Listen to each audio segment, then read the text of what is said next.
Tonight, we're looking local at the St. Pat's and Five Points Festival and the Sam Smith Tribute Drag Show. Moving beyond the Palmetto State, we're breaking down one of this year's Oscar winners and some speculation surrounding the invite list of the Met Gala. And of course, what's an entertainment show without some tea on Shawn Mendes' possible love interests? You can catch it all right here on The Buzz.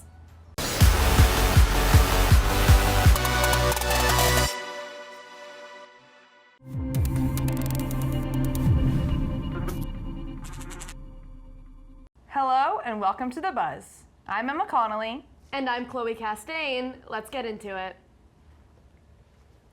Looking locally. This Friday is St. Patrick's Day. The traditionally Irish holiday is one that often comes with lots of partying and fun.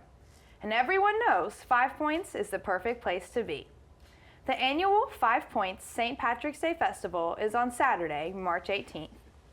At 7:30 a.m., there are 3 races. A 5K, a 10K, and a family fun run are all happening. At 10 a.m., the festival gates open, and there is a full lineup of local musicians performing. Tickets are only $25. At the same time the gates open, a parade will start its march down to Vine Street. There will be 4 stages to the festival, highlighting several artists, which include Hippocampus, Rex Darling, and Travis Denning. The parties will be pumping, and the St. Patty's spirit will sure be contagious. Sam Smith is a musical icon. Their personality is both shy and flamboyant, and their voice is incredibly complex. Drag brunches are a popular way to spend Sunday mornings, and themed ones are even more popular. The Hideout in West Columbia will be hosting a Sam Smith themed drag brunch this coming Sunday. From 10 a.m. to 12:30 p.m., the brunch will feature classic brunch foods accompanied by lip-syncing performers. Local non-binary drag performers Jag Swallow and Quinty Fresh will be performing in drag as the singer Smith. Tickets are $10 online and $15 at the door. In addition, live stream tickets can be purchased and the funds will be donated to charity. For more information, you can visit the Eventbrite page for KNT Presents Sam Smith Drag Brunch at the Hideout. Next, let's hear a bit about what's buzzing beyond us as Chloe brings the national entertainment news. Thanks, Emma. Now, the Oscars were Sunday night, and for the first time in its 95-year history, the award for Best Actress in a Leading Role went to an Asian woman, Michelle Yeoh. Yeoh, 60, made history as being the first Asian woman to win the award with her performance in Everything, Everywhere, All at Once, where she played Evelyn Wang, a Chinese-American immigrant who travels through the multiverse while being audited by the IRS. Yeoh received a standing ovation while walking to the podium and accepting her award, and said, quote, "For all the little boys and girls who look like me watching tonight, this is a beacon of hope and possibility," end quote. She even added, quote, "And ladies, don't let anyone ever tell you you are past your prime," end quote. When speaking to NPR's All Things Considered Elisa Chang, Yeoh said she's seen a cultural movement where Asians are finally finding a larger voice in both Hollywood and society. And the Met Gala is, of course, arguably the most important night in entertainment news, where all the biggest celebrities are invited, usually. This past week, rumors have been flying that the Kardashian sisters aren't invited to the 2023 Met Gala. Anna Wintour, who has been hosting the Met Gala for nearly 30 years, is said to be trimming down the invite list for this year's event, and that includes the Kardashian-Jenner family. On social media, some people are speculating that the reason for the uninvite is to make room for newer influencers such as Addison Rae, Emma Chamberlain, and James Charles, who are cropping up in masses, but others say Wintour is wanting to increase the exclusivity of the event. The Kardashian-Jenner family made their Met Gala debut at different times, with Kim being the first one invited in 2013, Kendall in 2014, Kris in 2015, Kylie in 2016, and Khloe and Kourtney hitting the infamous stairs just last year. Despite these rumors, nothing is for certain, but the family has yet to comment.